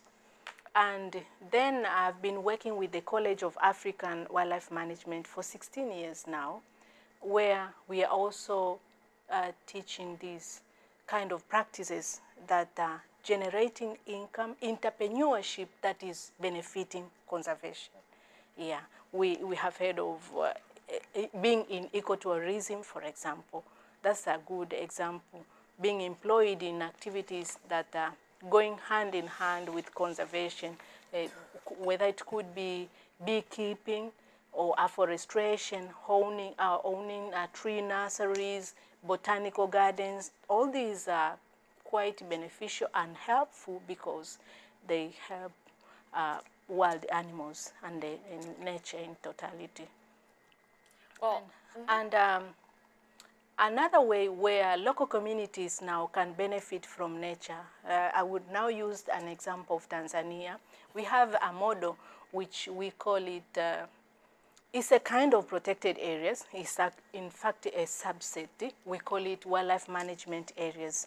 And with these wildlife management areas, these are usually owned by local communities. So villagers are joined together, and if they have, the condition is that they should have the land, and the land should have wild animals. So these villagers can then request from the government, the Ministry of Natural Resources and Tourism. They go and request after preparing a plan we call it a land use plan, explaining what will be happening. So if it happens that they're lucky to have the land with wild animals, they can own wildlife management areas and do conservation activities within it. Now, the good thing with these wildlife management areas, mostly they are close to protected areas, so they get advantage of the animals that are transitioning between village and protected areas, whether close to a national park or a game reserve, but sometimes they are far away. So after preparing the land use plan and submitting it, then they will request for the user rights from the ministry. They will have now access, or being capable of using resource, not really using resources, but doing activities that are compatible with conservation within these wildlife management areas. And in Tanzania, we are lucky that we have about 40 wildlife management areas, and they're doing well. We have examples of the Burunge, Enduimet, Ikona. They're doing good, and the communities are appreciating nature. They're appreciating being close to protected areas, because then they can do photographic tourism, they can do trophy hunting, and get income out of these activities. But at the same time, they can own hotels and, for tourists, because we are encouraging tourists to stay outside protected areas. The buildings should go away. So then if they can own these investments as communities, that's really okay with conservation. So that's a way in which we see that Tanzanians are lucky with wild animals, and they're benefiting from them. Yeah. Well, I think not just for Tanzania is lucky. I think for the whole world is lucky to have a country like Tanzania, which you've done so well in protecting those animals, which leave really a legacy for our generation and the generation next. Yes. And I noticed that you mentioned a lot about the hotels, the tourism, tourists, etc. So, Mr. Yang, I have a question for you, is that there is a word that's being popular, which is sustainable tourism. Can you tell us what is this tourism, sustainable tourism, and how can this sustainable tourism affect or help the local community, both ecologically and also economically? Okay, the sustainable tourism is that we need to develop a long-term tourism industry to stimulate the economic growth, but without harming the own cultural and the culture and resources. So, for example, if when I went to the handicraft market locally, no matter in Tanzania, Dar es Salaam, there are some ones in Masaki area, Yeah, exactly. yes, and there is some in Kigali, the capital of And the. several in northern Tanzania. Yes. even in Jinja. Is Jinja is a city in Uganda. Yeah, in Uganda, and you can see a lot of handicrafts, and many of these handicrafts are made of paper, the ragged clothes, and some other recyclable materials. So that should be a very good concept. For example, you use this pattern of the clothes to make the elephant, the stuffed toys, the elephant, the turtles, etc. So this is one way. And also, we are talking about the camping hotels in Serengeti or Masai-Mara. For example, the camping hotels compared to the built-up hotels with bricks or this kind, the traditional hotels. Or we still have the wooden ones, right? They carving like this. And for example, if we have more hotels like this, which means you will hire more local people, or which means more local people will be employed. So, which means you can retain the revenue locally instead of spending out. So that should be another way. So I mean, the eco-tourism first should be sustainable. Second should be green. Third, for me, it means the local people can really benefit from this pattern or from this model. And their culture should be respected. Yes, yes. I really agree what you're saying, that in order to truly to do this eco-friendly thing in a long term, you have to make people benefit from it. Otherwise, people, when they're hungry, it's difficult for them to still try to stay eco-friendly. Sure. And speaking of tourism, Beatrice, do you have any advice for people who wants to go, for example, let's see, Tanzania or Kenya to watch this great migration? Yes, I would really say they're welcome to Tanzania and also to Masai-Mara. East Africa is rich of these wild animals, and the great migration is really great, with immense number of animals that they'll be lucky to see, but also the whole ecosystem and diversity of animals before they reach to the migration site. And what I would say to tourists who are coming and who would wish to visit Tanzania is that once they come, they should respect nature. Their actions should benefit nature. So, and they should remember that nature should remain as pristine as possible. So they should take all necessary precaution, including respecting animals and also their behavior, respecting their boundaries, no feeding of animals, no any reckless within these protected areas. And if they do so, these resources will remain and will be useful for this generation and also for the next generation. By doing tourism, they are also benefiting the communities, they are benefiting conservation, and that will happen and will be able to inherit, to make it useful for other people. So they're welcome. It's something that they'll never regret. It's a lifetime experience. Wow, lifetime experience. I can't even wait to book tickets after we finish this. What about you, Mr. Yang? Do you have any advice, especially for Chinese people who wants to visit Africa? Okay, mosquito repellent should be very important. So just prepare, the mosquito spray or mosquito repellent. Yeah, for me, You're so much afraid of mosquitoes. Of course, because my blood type is the one which is most attractive for the mosquitoes. Okay. So I prefer a lot of things, spray, stickers, or repellent everywhere. Yeah, but it's not that dangerous. I can tell you have been living there. And then, it's not very dangerous. Yeah, and then show your honor and respect to the local culture is also a very important thing. You must see the cultural differences and the diversities everywhere, and know something about other culture and show something about our own culture. Wow, that's very well said. Mr. Yang, I know that you've been studying sub-Saharan Africa for over 10 years now, right? 5 years, yes. Wow, and also you are the first doctoral student from the Institute of International and Regional Study at Tsinghua University that conducts this field research in Africa. I'm curious how you were initially attracted to Africa. Okay, just from art album. So the album is just handy painted.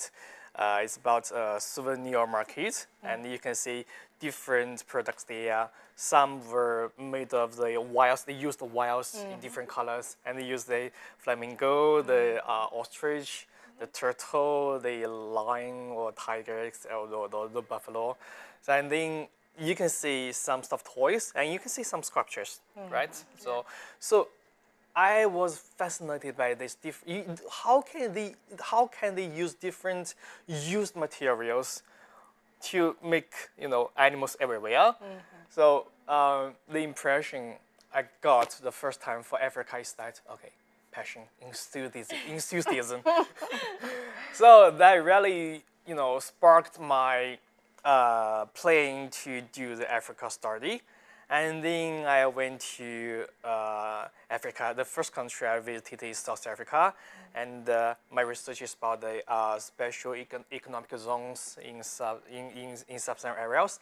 And then later I found, if you want to know Africa, you do need to start your research. The first step is you to see, to talk, to listen, and to try to empathize with the what they are thinking about. So then I try to do my research more on the informal economy. Okay. So I spend a lot of time to talk with the head carrying ladies in different countries, to Buddha drivers or the Bajaj drivers in East Africa, the motorcycle. I try to see how they live every day. So, and there is a one saying that I can remember. It's a expert who's doing the archaeology. So not archaeology, anthropologist said that if you want to know how they live, you don't need to go how they work for their employers. You need to go with them and follow with them to see their whole life back home. So that should be a very good thing for me, and that really inspired my, research for many years. What you were saying, the talk, to see, to even smell, is this the way how you do your field research? Yes, method? yes, of course. My colleagues and I have different ways or approaches to do the field research. For example, one of my best friends, also is my colleague simultaneously, like to go to the archive to talk to the expert scholars, to join different academic meetings, to go to the museum. And one of my another colleagues, and he is keen on doing sports with locals. But for me, the entertainment, the leisure time, where can we have the dinner, where can we relax, should be my way to quickly get into the local community. So we have the different approaches, but in Chinese, we have a saying that different ways go to the same road, 殊途同归. So we have different approaches, but for better understanding the local community, we spend many years and we suffer from a lot of things, but the result is good. I would definitely. Have you ever got malaria? Where? Have you ever got malaria Wait. while in Tanzania or any of the African? I've been to Morogoro, but I'm expecting to that. Okay. Well, I would love to have a job where it allows me to go to, for example, go to the restaurant, go to the pub, to talk to people. Well, I can still finish my work. That's my dream job. Well, even though according to what you're saying, I noticed that in your previous speech, in other occasions, you mentioned that Africa should not be summed up by just one adjective. Even though every year there's so many, this migration attracts a considerable number of tourists from all over the world. However, people's understanding about Africa sometimes is limited. Well, and according to what you're saying, that Africa shouldn't be summed up as just one adjective. Can you elaborate on that? Yes. So, there is more than 1.3 billion people in Africa, and with more than 2,000 languages, which occupies nearly 1/3 of the total 7,000 languages being used all over the world.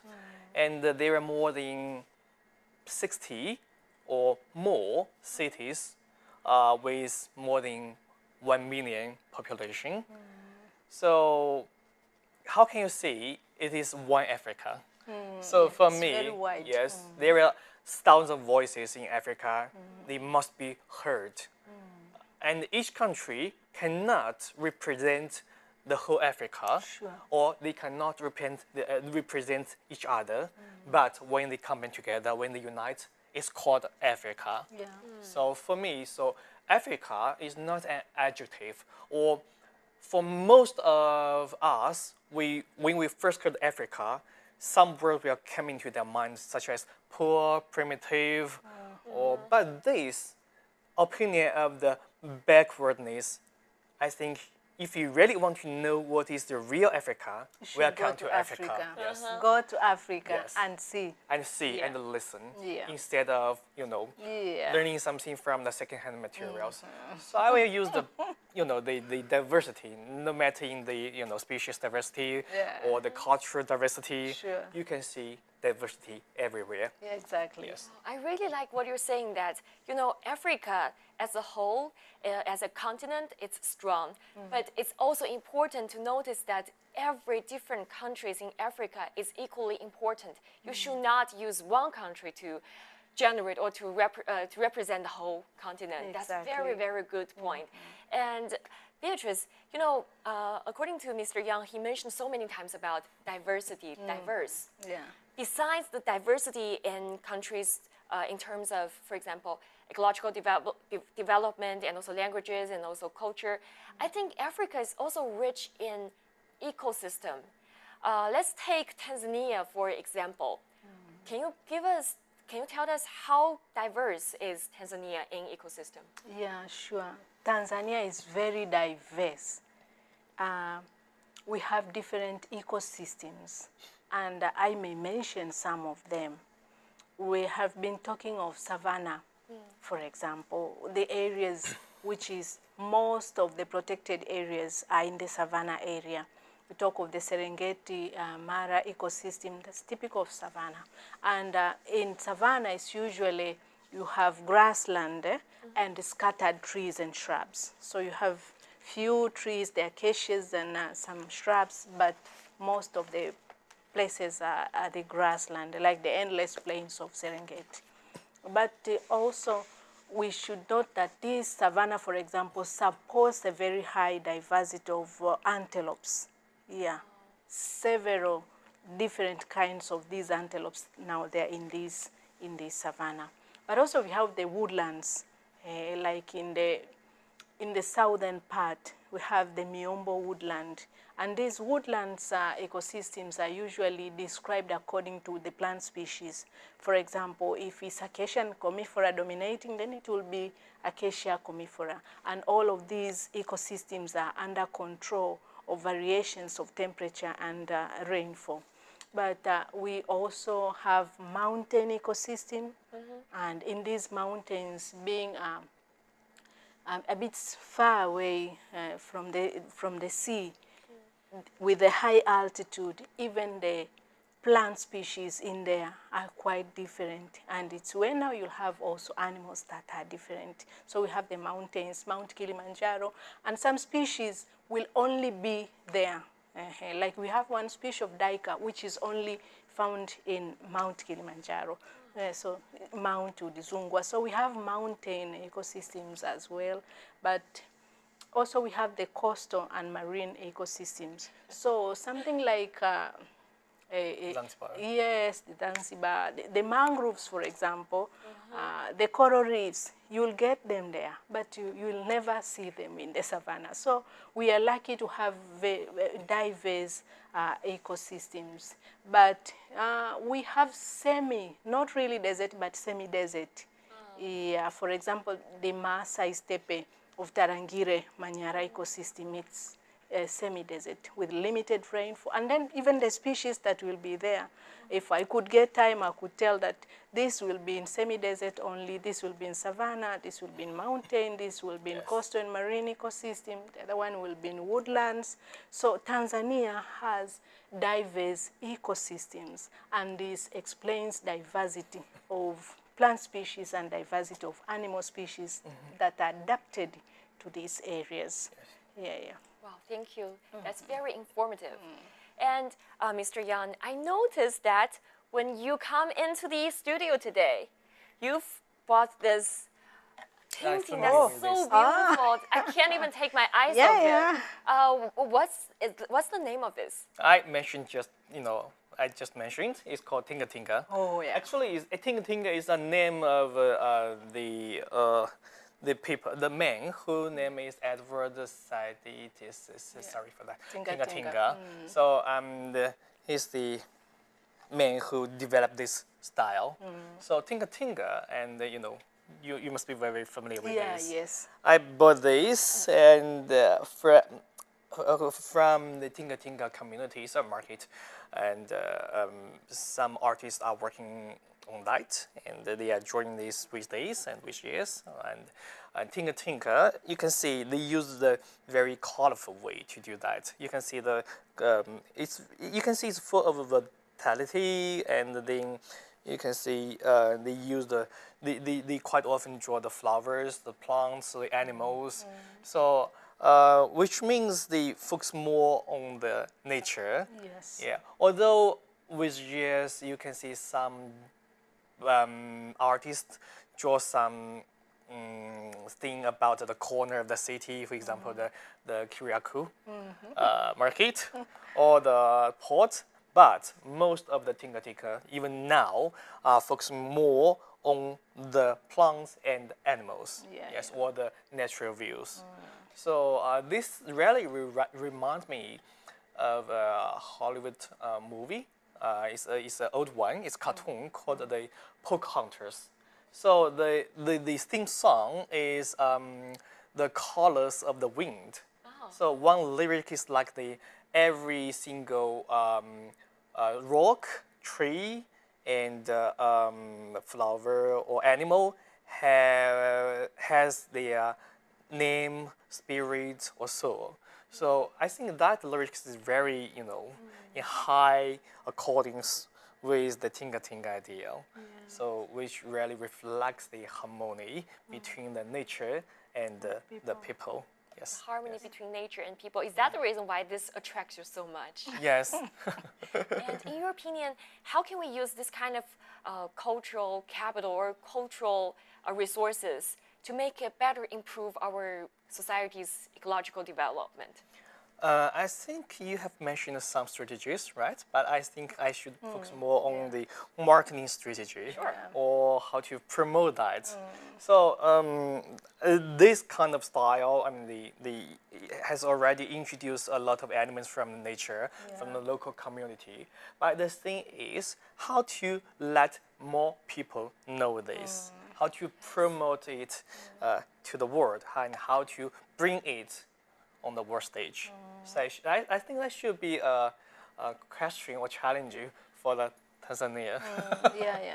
Well, I think that's exactly the reason why we invited you while you have this with us, because you're doing this using our platform. We can also better introduce to all of our audience all of the world about Tinga Tinga, because I didn't know about this before. And now I want to know where I can buy this in China. I really want to order one to put it in my bedroom, because this color, the colorful, vibrant, the vibe you gave me was so energetic and made me feel this strong connection with the nature. Sure. Yes. Name your price, I can sell it for you. Okay. Just a quick tip for this. You can buy this in Tanzania. There is a place called the Tinga Tinga Community. And there are also some studios around that market. It's not far from the Slipway in Masaki area. So you can buy there. This one, you can get it from almost every region in Tanzania. Yes. Wow. Yeah. If you go to the northern part, all of the areas on your way from Kilimanjaro to Serengeti, all these regions, you'll get these Tinga Tinga paints. Yes. Yeah, they are plenty. But even in the southern part of the country, so it's our culture and it's available all over Tanzania. Yes. Yeah. The youth are employing themselves in this, painting it, and it is used as a decoration in hotels. Yes, for your bedroom, living room, everywhere. It's really lovely even for kids to learn. Like, assume if it were an elephant drawn here, or it was a giraffe or zebra. They're really colorful, attractive, and portray information. It's like doing animal identification or plants identification by using Tinga Tinga paintings. But again, you can give it as a gift. Tourists usually buy and go with, but we also give ourselves as gift. It's a special gift depicting the reality that it's from Tanzania. Yes. It's unique. Though you can as well get them in Kenya, but originally from Tanzania. Yes. So if you have the short time and just go to the tourist attraction. You can make it as well. It's definitely already in my wish list already. Of course. Well, I think, thank you so much. And I think our topic today were really amazing, really informative and also entertaining. And I'm sure a lot of our viewers resonate with us. Well, let's check some comments from some of our viewers, if they have any questions. Well, we have Alina from YouTube saying that yesterday we watched it. Well, thank you, Alina, and thank you for tuning in today also. And don't forget, we have another episode tomorrow. And we have another WeChat user called Sunflower asking, if I go to go on site to watch this, how far what's the distance for me that will be safe if I watch those animals? What's the safe distance? Oh, yeah, safe distance, which in other words we call it flight distance, depend on the species. Yes. Yeah, it is not, we cannot have a general statement.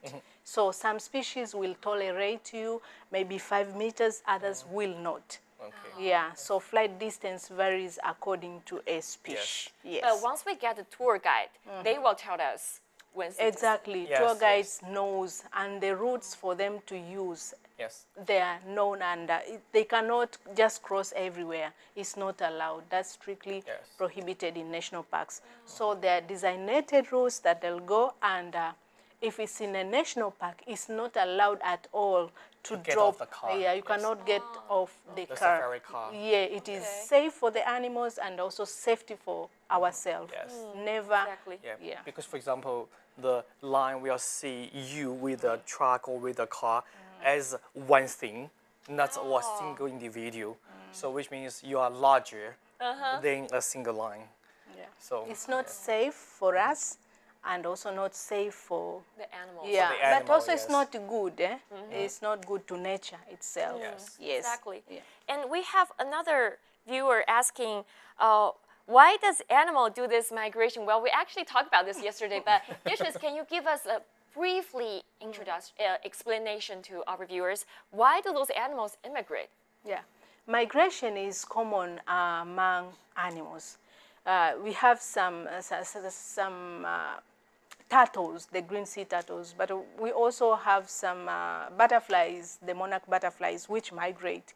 So there are many. But with this wildebeest migration, and I tried to mention different animals because the objectives of migrations also varies. Some will move according to the climate, the weather is not okay. So like the monarch, moving from one area in Mexico and Canada, that distance is because of weather. Going to the turtles is for breeding. Now, coming back to our wildebeest, they migrate in search of food, grasses, and water. That's the major objective. Food in this savanna is consumed and get finished. Once it's depleted, they tend to move in following rains that also promote plants' growth, the grasses. Yes, Okay. so food and water are and major water, factors. resources. Yes, resources. Thank you for the clear explanation. And we have another question. You see those wildebeests, they have the horn on their head. Some of the horns are straight and some of the horns are curved. What's the difference? Oh, sure. Thank you. That explains age differences. Yeah, it's more of age. So less than 1 year of these wildebeests, when they're young, the horns will appear straight. But as they grow with aging, the horns curls and points forward. And twisted. So yes, not really twisted, but just curved. Okay. Yeah, yeah. The twisted will be going to the elands and yeah. So it's not really twisted. So that's age factor. So it's like when a boy is born at a particular age, without this, it will grow. But for this wildebeest, both male and female now, that's why I exclude human beings, both male and female will have these horns. And for the males, they are relatively bigger compared to the females. We call them bosses. Yeah. And So also, it's normal. another question is that when they're marching towards their destination, do they have the leading wildebeest that they can lead the road? And also, is there any division of work or division of labor for those? For example, some is in charge of guarding, and some is in charge of mating. Do they have this kind of division of work? For wildebeest, the same as for zebra as well. For wildebeest, there are no structured organization, no strong leadership, we can say. But they move following each other, following chemicals that are secreted by themselves. So when one goes this way, it is safe and others will follow. So now coming to the migrating ones, there are those which we call experienced. They are oldie, they are experienced, the pathfinders. They automatically find themselves being a leader, but it's not that structured within their life. Yes, it's not like what we see in bees or in elephant where you'll have the matriarch leading. You know, it's not something that is very clear for wildebeest.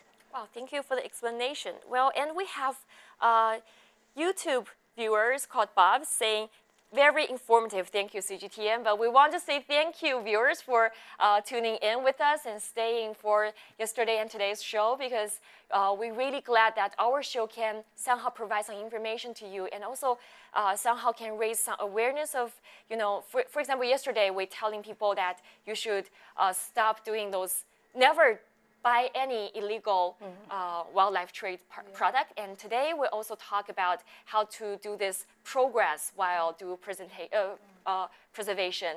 Well, I would like to say thank you so much, Mr.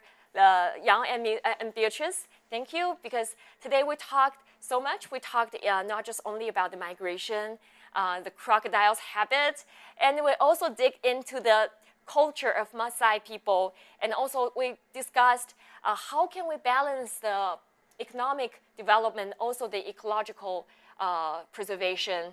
And also we talk about Africa, telling us that Africa, no country can represent Africa because Africa is so diverse in so many different aspects. And also we talk about this beautiful, beautiful painting, Tinga Tinga, which I will definitely buy next time I go to Africa.